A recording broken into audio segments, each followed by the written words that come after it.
No one did. No one let him out. Ladies and gentlemen, pleasure as always to be with you here on the Back Yourself Podcast with the Finals 1 review.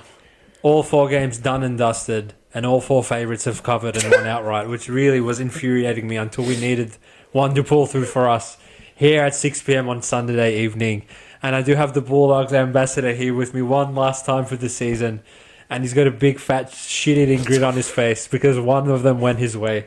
And I did say 3 months ago that he will get his respite for the back and forth, the bickering, the insults that have been laid his way by the kennel throughout the whole season. That, you know, life, I think there's a good moral lesson to take out of this, that you win some or you lose some. And when you're in the bottom of the pits and this cunt's kicking you further and further down, just know that it will turn around.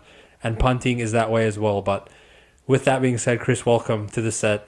Thank you. How are you, my friend? Very well. I was mutually depressed yesterday after nights. But now they're thinking because it's nights, who gives a fuck? But just like the premise of how it happened really pissed me off. But today, respite is here. I want the Kennel, Gus, Matt, Chris Creas, Bitcoin himself, Stephen Cry. I want everyone to watch my dog segment because it's going to be an absolute show. Because I'm not saving it for the review because we don't have to watch this team for another 6 months. Where's your premiership? Goodbye.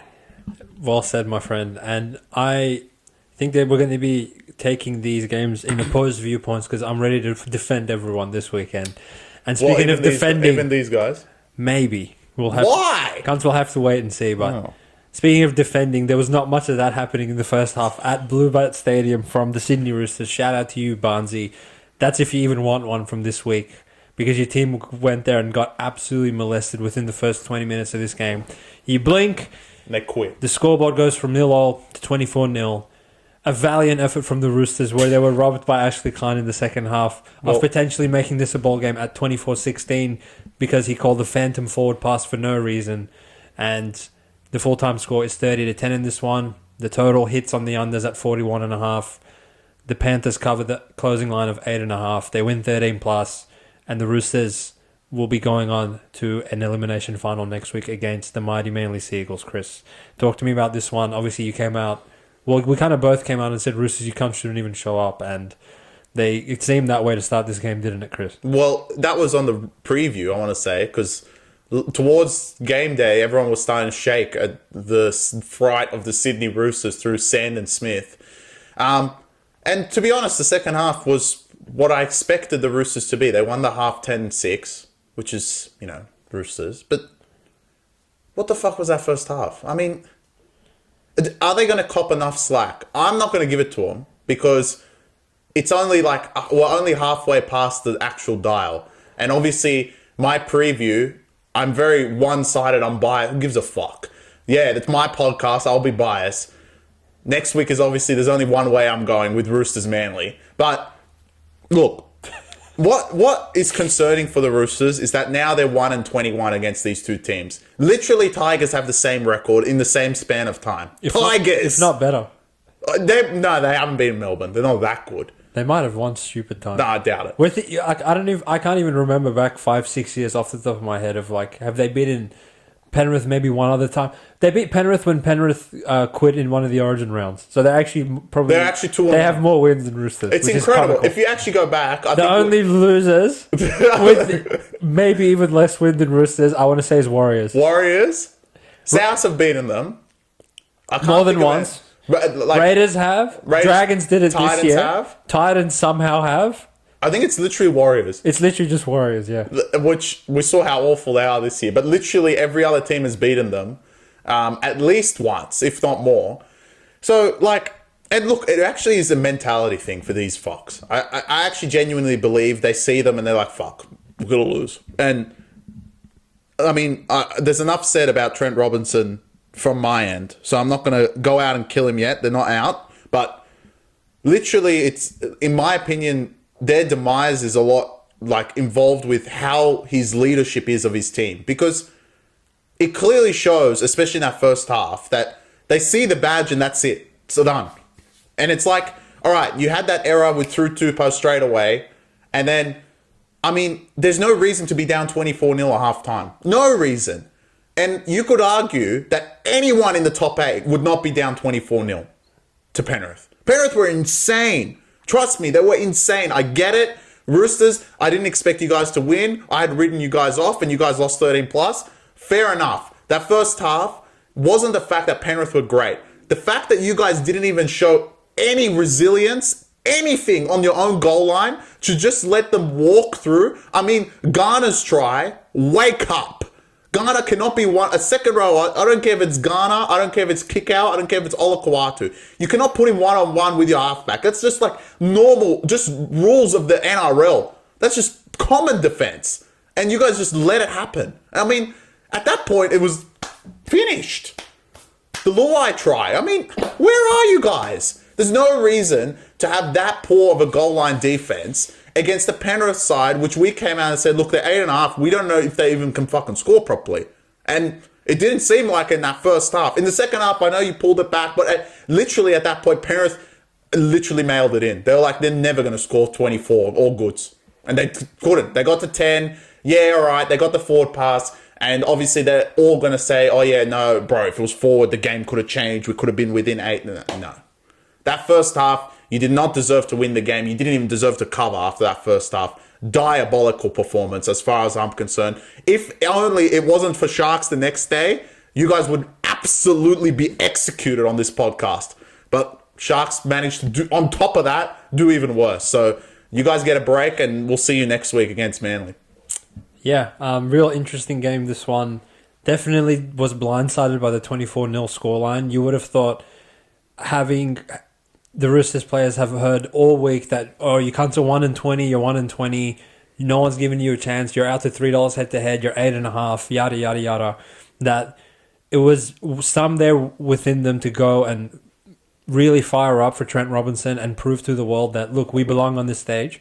And we're not asking for an outright win, but we're asking for like some sort of a competitive contest. But look, in some ways I will defend them, and I do feel a bit bad for them because I could probably like review this game and the game after with just the exact same analysis of, look, if someone told me that these two teams are going to go to Bluebet, to Amy Park, concede 96% completion rate to Melbourne and Penrith, and they're gonna be the ones that drop it on their 10-meter line and all this like bullshit, then in my opinion, like anyone in the NRL could have gone there and got absolutely killed 13 plus by both of them. So what I was looking for at halftime was, all right, like Roosters in this position in the regular season games where they've gone to Bluebet and they've been down 20-0, 30-0 at halftime.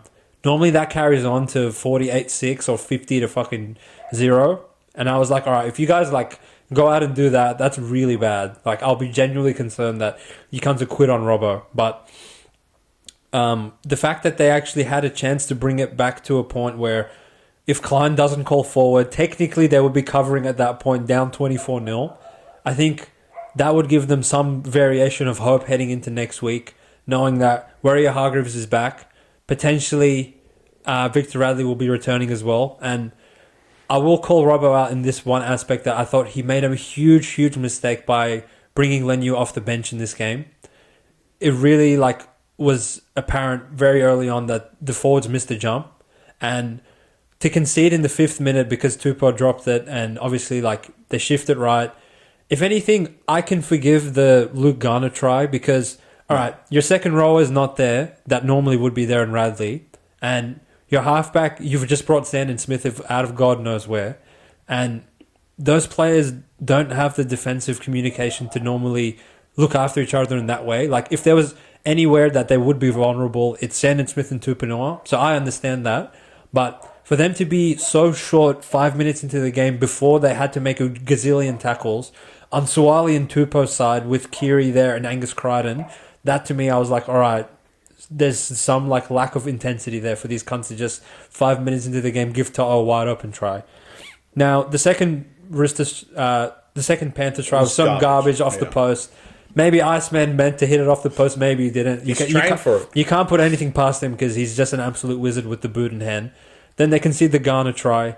I'm trying to remember the Luai one again. Sandon Smith's there. The was really bad, and if he doesn't make an appearance in World FC, I have to think Well, there was the Sharks halfback, but I'll get to him. But the Sharks halfback's already in there. He played really bad. So Chris. he's in there. As far as Roosters go, look, at least you made it into the top 4 and you live to fight another week, and you will have one more opportunity to go to Melbourne potentially and make a contest over there.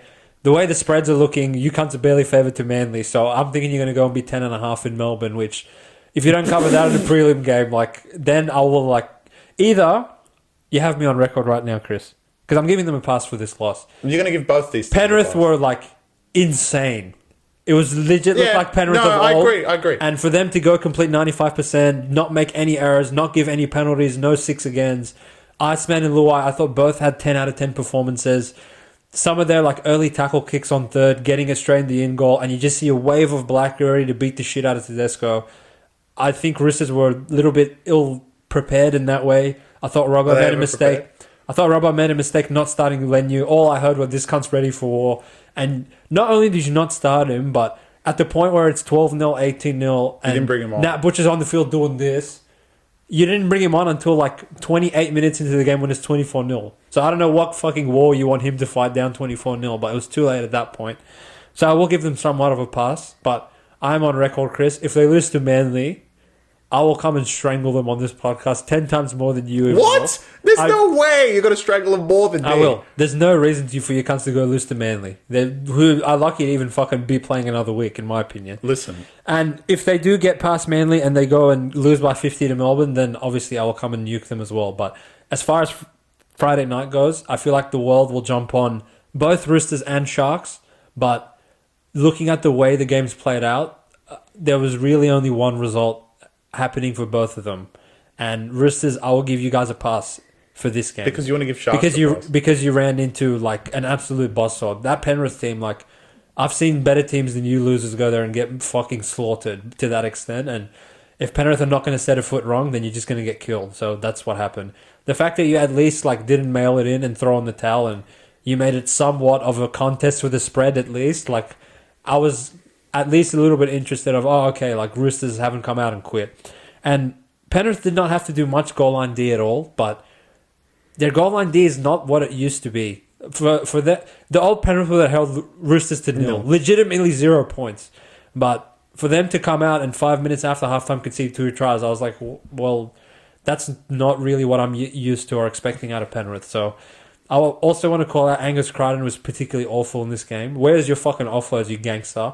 All I heard for the entire year was you're the best New South Wales player of all time. But you, along with Collins and all the other cunts, Tupanua was god-awful as well. But I don't expect anything out of that loser. Manu, I thought, was particularly bad. Did he even play? Look, the backs, Did he play? They didn't even get a chance to get any quality ball because the forwards really let them down in that first 20 minutes. Nat Butcher, terrible. Tupanua, terrible.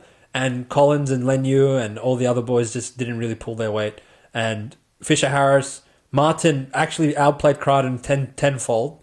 He looked like the best back rower on the field by far. And he's not the best back rower on the comp. Penrith wow, what a blistering performance. You can't take anything away from them. God, they were scary. Agreed. We've got nothing to say. Let's save that for my preview of Manly, obviously.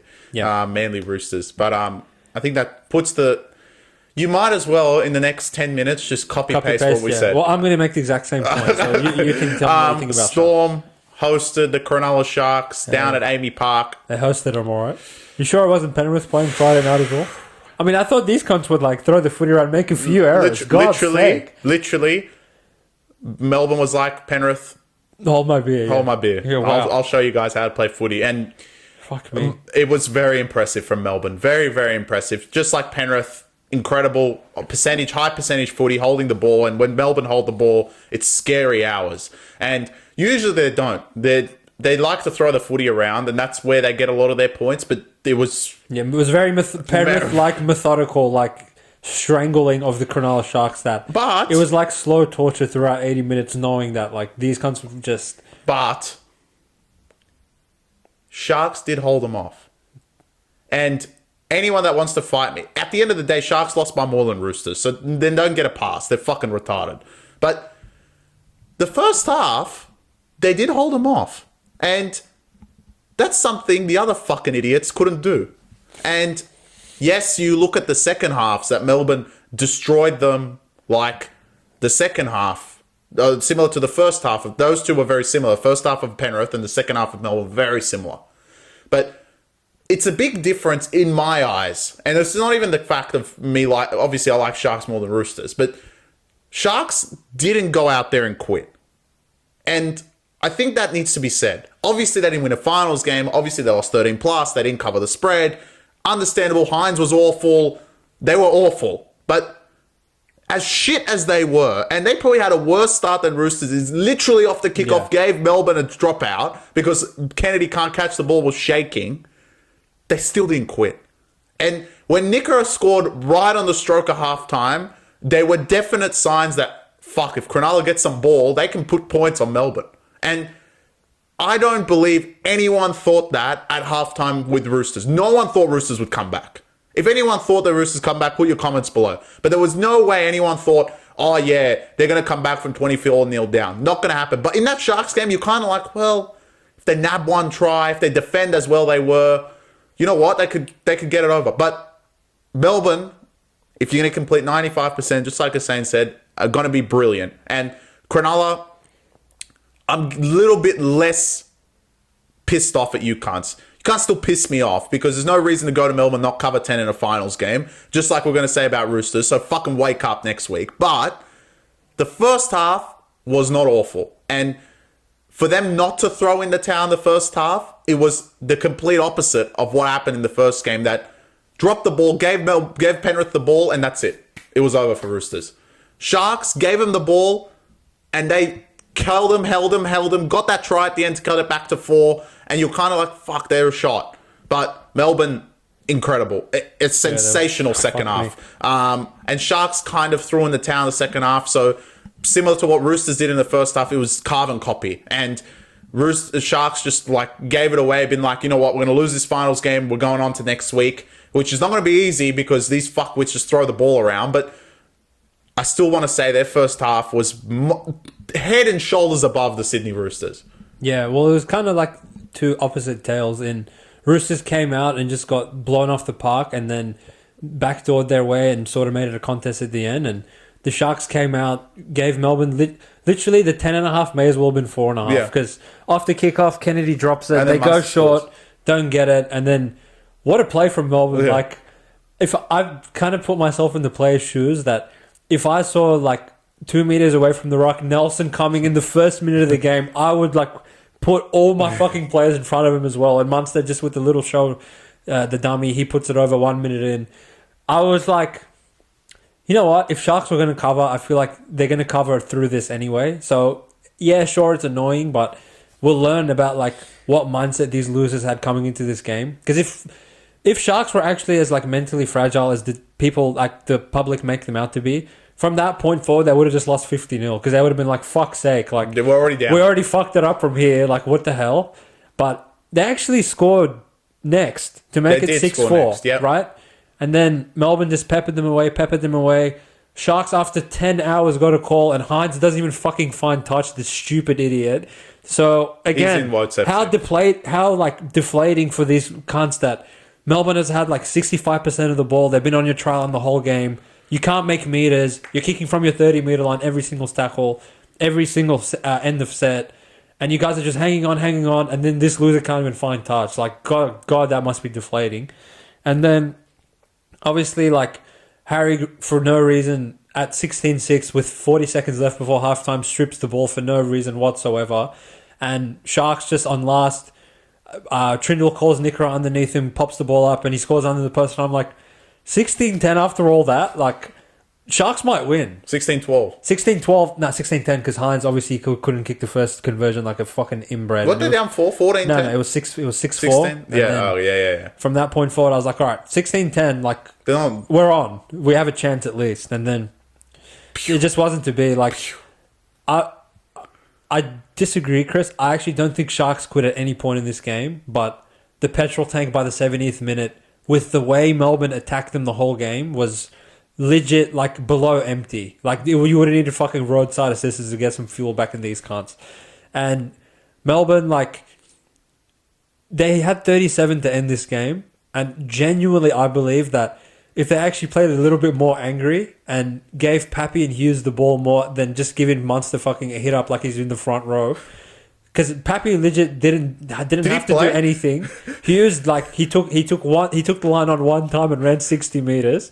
And it was just Harry Grant and Munster trying, which, like, those kinds is odd. They just both played like inbreds, in my opinion. But people will see 3 tries from Grant on the, like, try sheet and be like, oh, he was the best player of the round. But he genuinely played like an inbred in my mind. But for them, like, I knew once it got to, like, the 60th minute and, you know, Melbourne was up 12, I was like, yeah, like, these guys have nothing, like, at the end of the game, which, fair enough. Like, again, you could have swapped Sharks and Roosters and gotten the same result in both games, because if Melbourne and Penrith are going to play that good, then there's no one that's going to go there and do anything. So I put Sharks in the same bracket. I swear to fucking God, if you guys blow it to Cowboys, which we'll get to those losers, then I will legit come on and drop in Nuke on this podcast. But again, you finished top 4. You live to fight another day. You fucked me over on under duress and didn't cover 10.5.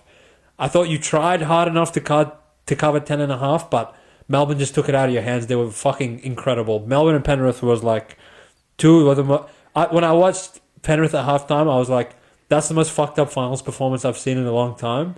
And then by the 65-minute mark of the Melbourne game, I was like, no, that's the most fucked up finals performance I've seen in a long time. So hats off to those two. Now, both of them, I think, are $1.20 to make the grand final. So it's essentially the bookies and they already know. They already like, all right, skip to like Roosters, Manly, Sharks, Cowboys. Like, what the fuck's the line going to be if Cowboys go to Melbourne? 20. 50. Like, essentially they're saying they're no chance. And in the way like these losers got killed by both of them, they are no chance.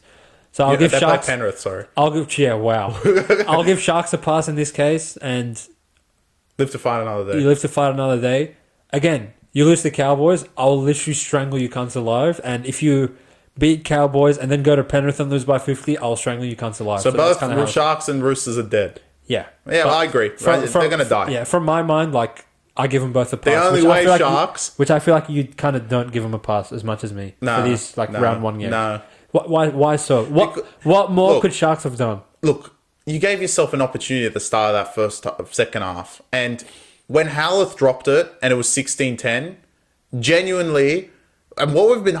Especially at the start of the year, I think that was taken over and superseded by the fucks that beat these cunts. And I'll explain why.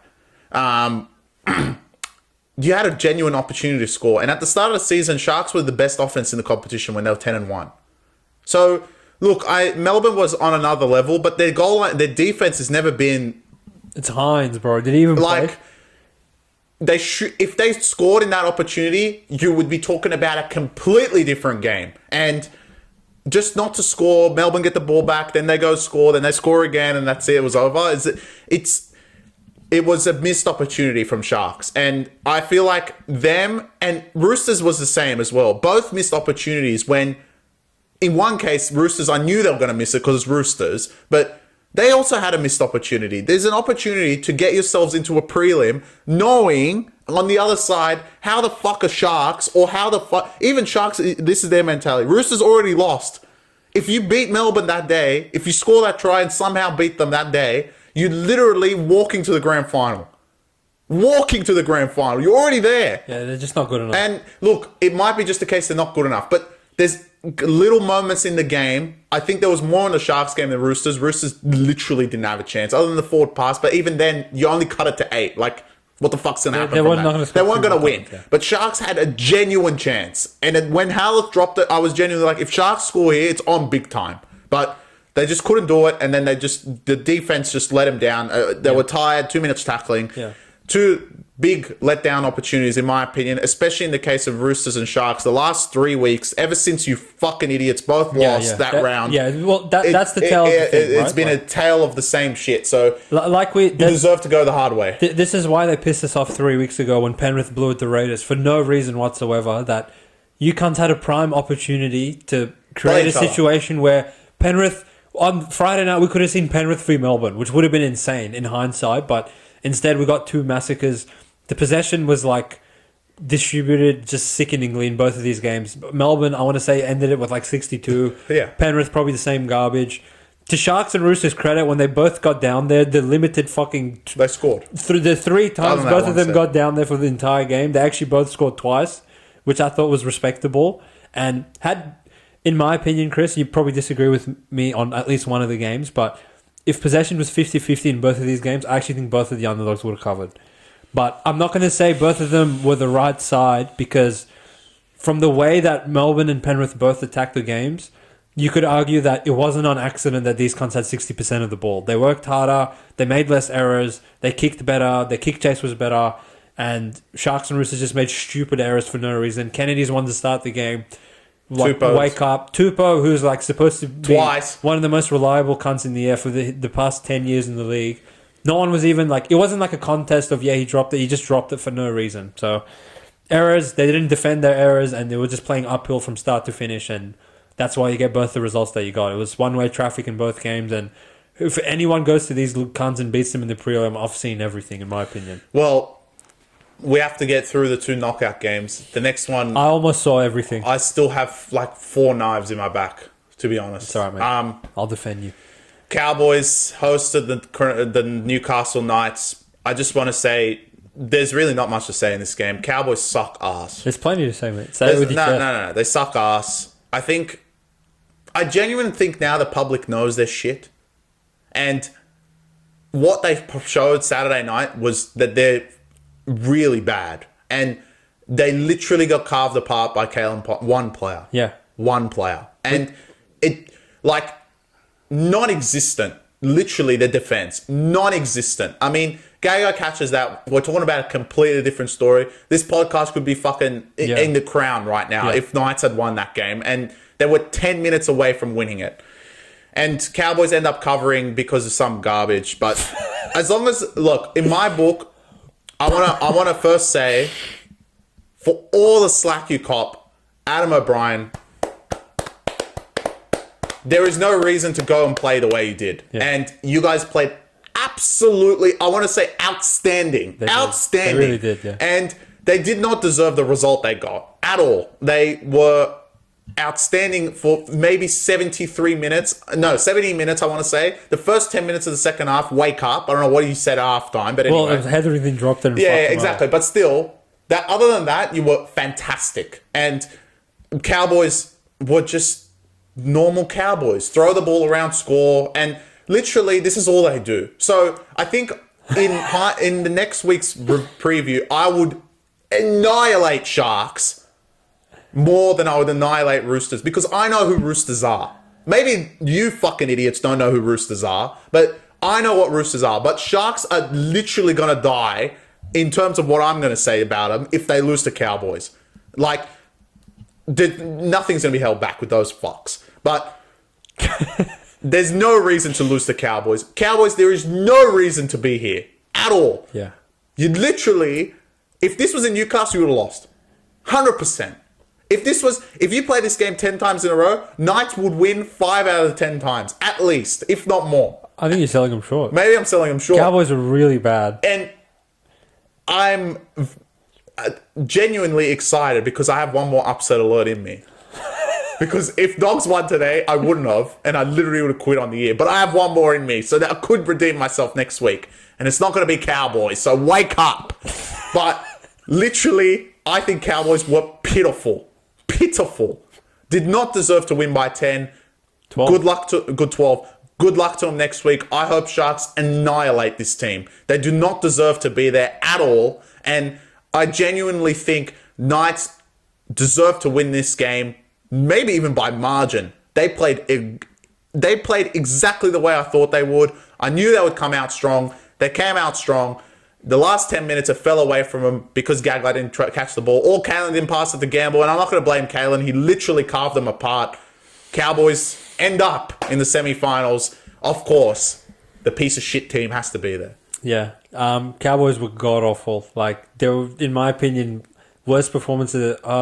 No, it's probably a bit harsh, but considering like the caliber of opposition they played, like they were really fucking bad. And for those of you that maybe like come to this podcast as your dose of what happened in the games, like maybe you didn't watch it with that much detail, or you didn't watch it at all. You fucking went clubbing on Saturday night, and you're coming to us and you're like, Oh, Cowboys won by 12. Like, how could they have been that bad? But genuinely, like, for the diehards, if you guys disagree with us, please let me know in the comments that you thought Cowboys were good, miraculously. But these cunts were fucking pitiful. Like, genuinely, to start the game out, within 5 minutes, their players are doing this Yeah, they couldn't in breathe. the middle of the ruck, and I'm like, what was the point of you getting you pricks a private jet if you're going to come back and quit to Leo Thompson 5 minutes into the game? Incredible. And it's the same garbage every week that Cowboys had, like, at a certain point, 15 tackles in the opposition 20. Knights had 2, for fuck's sake. And Cowboys could not score. It looked like the Dolphins game all over again. Knights had the answers for whatever Cowboys were throwing at them. And I looked at Chris and I'm like, these cunts are going to eventually score some garbage, aren't they? Yeah, of course. And they started the game scoring garbage because first we had the fucking ankle breaker of the season from Ponga. Vileo, like, literally got put 6 feet into the ground. And Kalen, if he dummies and goes, he scores. But he passes to Dylan Lucas. but intercepted. But no, this is before that even. Yeah. And Felt knocks it down. All right, like, they dodged one there. Then Kalen just goes out the back, shrugs off whichever dingo, and then passes it to Dylan Lucas, which, again, Chris gives out upset alert thinking Bradman Best is playing, but unfortunately he's not there. So Dylan Lucas, I'm not going to kill him for it because he scored, which is comical. He looked like Bradman Best when he scored as well, but he gives a ball out wide, trying to give it to his winger, and bang, Carl Feld gets it. The old legs start pumping, and they score off an intercept try after having 90% of the ball. I was like, don't worry, Chris, Knights are going to win. These cunts are up for it. Their forward pack was dominant. I thought Thompson, the Saifidi sisters, Frizzell, Pierce Paul, Adam Elliott, these boys were like really rolling the sleeves up. And Marju, like, this cunt literally was playing front row. Every single carry was making 15, 20 meters, taking the hit-ups off the kickoff, like he was Ravalawa. And I was like, Cowboys literally physically can't go with Knights at all. Like, they're going to fall short in the end. And then, obviously, Knights go boom, boom, and they go into halftime up 12-4. And I'm like, all right, Chris, the spread of 8.5, it's home. No. It's just a matter of if Knights fuck it up head-to-head from this point forward. And they were quite disciplined the whole game, but 2 minutes into the half, Hetherington, with a very, very costly error, drops it on the 30-meter line. Cowboys pounce on it. I thought the tap-on from Val to give it to his brother, awesome. Taulagi, was just good footy. Genuinely, like, good ball playing from there. And then I forget who scored the next garbage. Yeah, well, the Knights, like, they gave away a couple 6-agains, not from like ruck infringements, but from knocking the ball on off the KP dropped off the garbage kicks that Cowboys were putting in, which was fine. And they cracked after like defending many sets in a row. So at this point, Cowboys have the lead, and I'm like, well, it's not great to just like concede 12 points like this, but again, Knights haven't been down the other end at all at this point, and I'm like, the way like Ponga was carving these losers apart, I still think that like they can go and do some damage if they can just get down the other end. And they did. They get down the other end.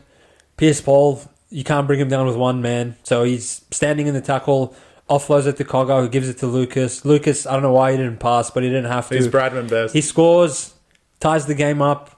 They missed the conversion from there, so it's 16-all at this point, I want to say, Chris. Yeah. And then probably the deciding factor in the Knights season, the Red Sea parted, and although Tommy Dearden was very strong in defense the whole game, Kalen Ponga was just on bags for this entire game. Slices and dices straight through him. Carter can't get him. Dearden can't get him. He has a 5-on-1. There's literally a screenshot of the sequence of play. 5 Knights players and a Scott, which, as far as I'm concerned, 5-on-0.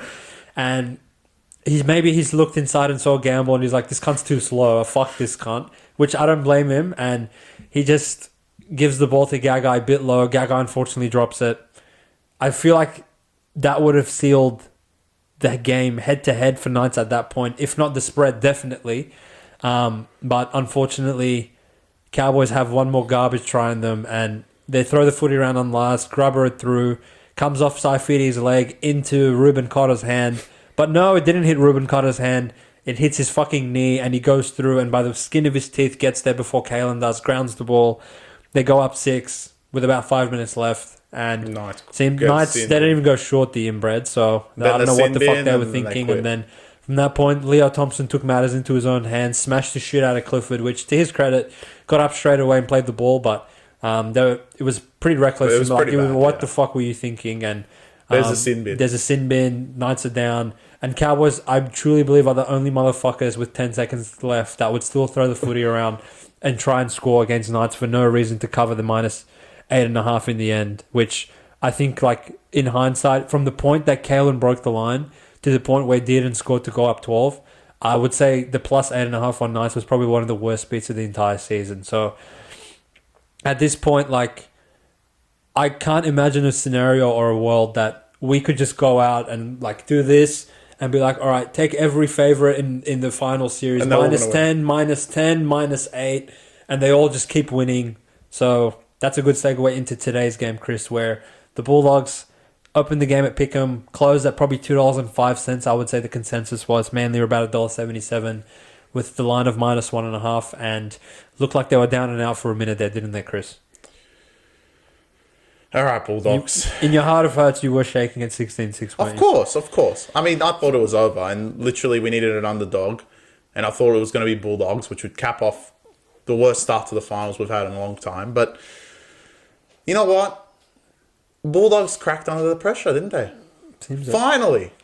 I mean, all these rounds, and to be honest, all that chatter, I want every single person that went on our TikTok, went on our Instagram, went on any of our social media and said to me, why do you keep fading the Bulldogs? Why do you keep fading the Bulldogs? Why do you keep fading the Bulldogs? Simply because you haven't even beaten your own competition. Who have you beaten? Explain. Roosters. I already told you about those idiots. Who? Sharks by 1 point when Hines literally missed it right in front. All right, you can have that one. Your competition was in front of you 3 games in a row. And all I can see is L, L, L. And today was your best performance out of all of them. By hands down. The first time you played Manly, you were awful. The game against Cowboys was something new. And today, you guys were actually good. And you still lost to them. So, for all these future, the projections of Bulldogs, first of all, pump the brakes. You cannot just come into the season and think you're Penrith. You're not Penrith. Let's just stay it the way it is. You're not. So pump the brakes. I'm not saying next year you won't be good.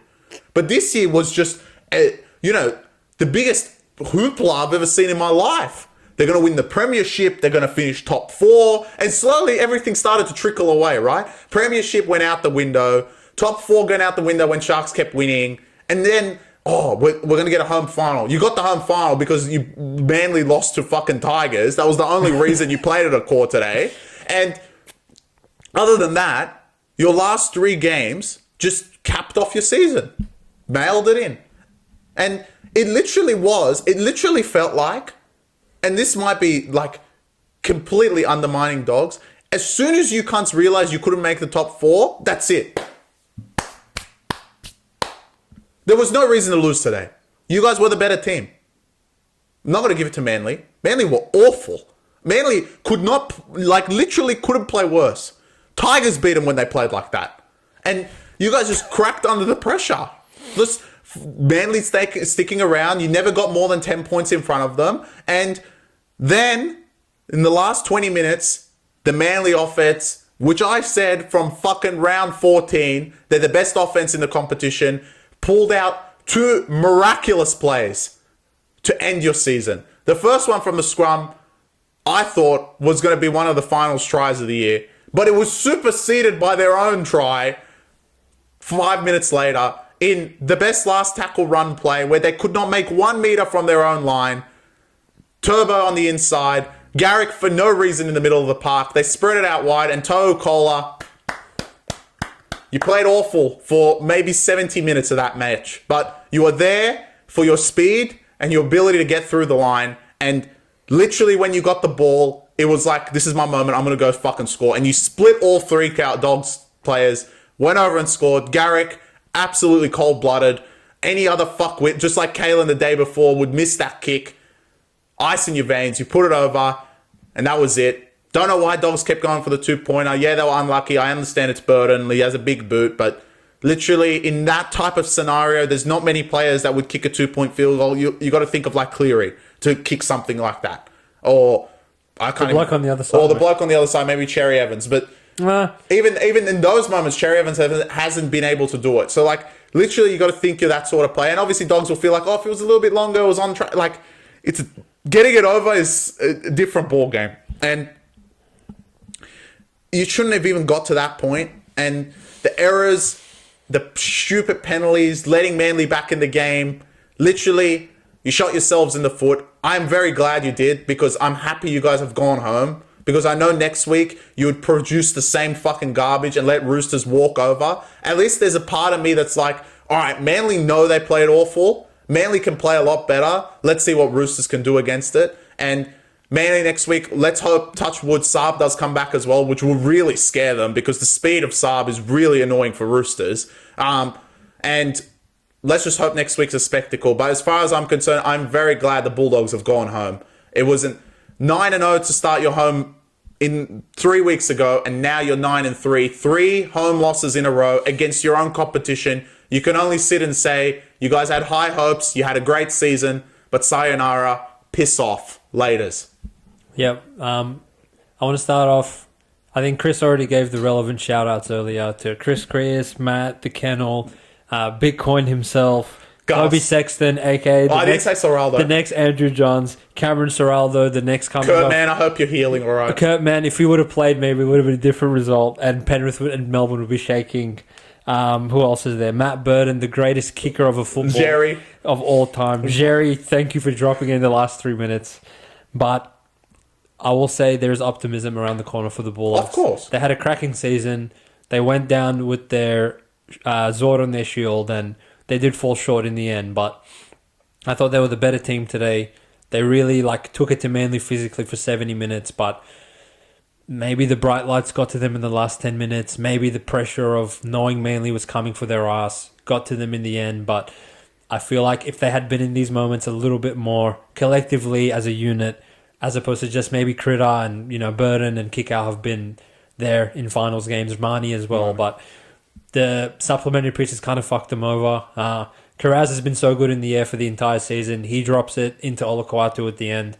Sherry's been probably one of the more reliable Dogs players for the entire season. He dropped it for no reason at the end when they were trying to mount something back. But, from start to finish, I thought this game could go one of two ways, and I said that in the preview. And the more I slept on it, I thought, all right, look, if Manly come out and score first and they go up 10-0, I think it's going to be a very quick burial of Dogs. I don't think that's a game state that they're going to thrive in. But conversely, if Dogs score first and Dogs maybe go up 10-6, 16-6, which is exactly what happened, I thought, all right, they have the style of play that can get them home from that point forward. And really, outside of a couple of Dogs completed at 90% for the majority of the game. And when they didn't give Manly anything, Manly couldn't earn it on their own.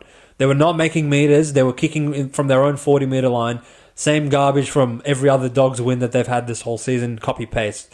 But what Manly did, and the only reason Manly are playing next week and you losers aren't, is they converted on the limited amount of opportunity that you guys gave them. The one scrum play where Dogs have been so good defending in their own 10-meter line, I'm not going to hold that against Dogs because the wraparound from Cherry Evans and have Brooks literally just popped the ball and let him come all the way around to a point where he didn't catch it on the inside shoulder. I think any defense in the league would fucking fall for that. Even Penrith probably. So that was fine. The last tackle play of Tommy coming through, and Tommy, round of applause for you, mate. Grade 3 AC joint, needle before the game, bust his shoulder on the first play of the game, needle at halftime again to lead the Manly Seagulls in hit-ups taken and heart and character. That is the sort of play you want to build your franchise around. Manly, you guys got yourselves a good one for the next however many years this man plays. I don't know how the fuck he's going to back it up next week for another 80 minutes against the Roosters, but as far as today goes, really, I was struggling to see a scenario where he actually finishes the game on the field because he was literally busted like anything I've ever seen. But the outside-inside, Cherry Evans to Turbo to get Kohler down the left flank. He has just enough pace to get away from Sexton and Skelton in the end and put it under the... Not even under the post, really. Probably halfway in between the sideline and the thing. Garrick ice in the vein straight over the black dot. And Manly, I would say, played pretty poor for their own standards. And if anything, lost the forwards. Nothing like which we saw 2 weeks ago where they beat the dog shit out of you guys in the middle of the field. The Dogs players were up for it. At 16-6, I thought was really I have a hard time seeing Manly pull this one out of the hat, but Manly showed great ticker to not get themselves in a position where they're down 16 or 20, because had Dogs just gotten that one extra try edge, Manly would not only would have been deflated, but they would have been cooked, because it's not easy to just chase down 3 converted tries against Dogs, right? They wouldn't fuck that up, but there was just, even at the point where it seemed like, all right, Dogs are up 22-12 and Burden even converted that and blah, blah, blah. I still looked at the score, at the clock, and I was like, there's still 30 minutes to go, and Dogs, they have gone in offensive lulls throughout the season where they just don't score for long periods of the game, and they needed just that one more try to get them home, and it never really looked like coming. The one where they stopped Skelton in the corner, probably in hindsight, saved them from having to dig themselves out of a very big hole. Kickout's charge down, which just bounces to Lehigh instead of Kickout. Maybe if Kickout gets that and they get good ball in 10, or even worse, if he scores off the charge down, then the game would have been out of reach. But if I was a Dogs fan today, would have been really tough watch that last 15 minutes, because you saw all your season's work get you to a point where you really should have won the game, and it just slipped through your fingers in that last 10 or 15 minutes. So no shame in my opinion. You guys, if anything, should feel worse that you can't allow Cowboys to come 5th. I think if it's had the answers on the edges, particularly in the Manly half, and that play where Crichton threw Lehigh out, and there was a few others where Kohler dropped the ball earlier, where Skelton fed him. I feel like if Knights had tried to run that against you cunts with just Kalen and no other players, you would have had there would have been no best game, either. Right? So there was no reason to go lose 40-6 to Cowboys last week, and there was no reason to also concede 36 to Manly the week before. So the wheels came unhinged, and you got the train back on the tractor in terms of putting in a good performance this week to give yourself a chance. But in the end, the class players prevailed for Manly, and they were just too good in the end. Cherry, Turbo with one arm, the speed out wide. I thought Brooks was pretty good. For Olakau'atu, wow. He and Kickout actually had probably a 15-all sort of battle today. But yeah, in the end, Manly get the chocolates, and they move on to next week to give themselves a date with Chris's Sydney Roosters in the battle of his pride. My pride. So make sure you guys tune into the preview next week, because although there's only 2 games, there could be fireworks on the set. And if you don't have any other comments, Chris, I think we can wrap it up. Well, I mean, it depends what you're going to say about Sharks. I'll literally, Nico Hines, I could just strangle you myself. And what about and Kiri? Kiri, you were busted this week. You might be busted by the 5th minute getting Olakau'atu to run at you. We'll get to that in the preview. I'm sure you guys, even Dogs fans, you'll be staying tuned for, I hope, for the Manly Roosters preview at least, because it's going to be an absolute fireworks. Yeah. Look, we say sayonara to 2 more teams, Knights, Dogs. Knights, thank you for the memories. Dogs, thank God you guys are out of there. You really tortured us. You're still better than Roosters. Yes, well, that's just not true, Chris, but that's right. Why? Because Roosters are in the 2nd week, bro, and Dogs aren't. Yeah, but what if Roosters lose by more than what Dogs did? Well, the world will have to wait until the preview to get my thoughts on that game. Yeah. But 2.5? 2? Well, they're both 2. Who knows? Just take every favourite, Chris. Doesn't matter. No. Or is there a twist in the tail? There's one more twist in the tail. We will see come next week, but we will chat to you guys come Tuesday. Thanks for the support as always. We love interacting with you guys in the comment section, so we'll be waiting for the comments. And shout out to Zerafos. And shout out to the Zerafos brothers. Another week where your team is not present, but that's all right. There's always next year. Peace out, guys. Take care. Enjoy the footy. Catch you later.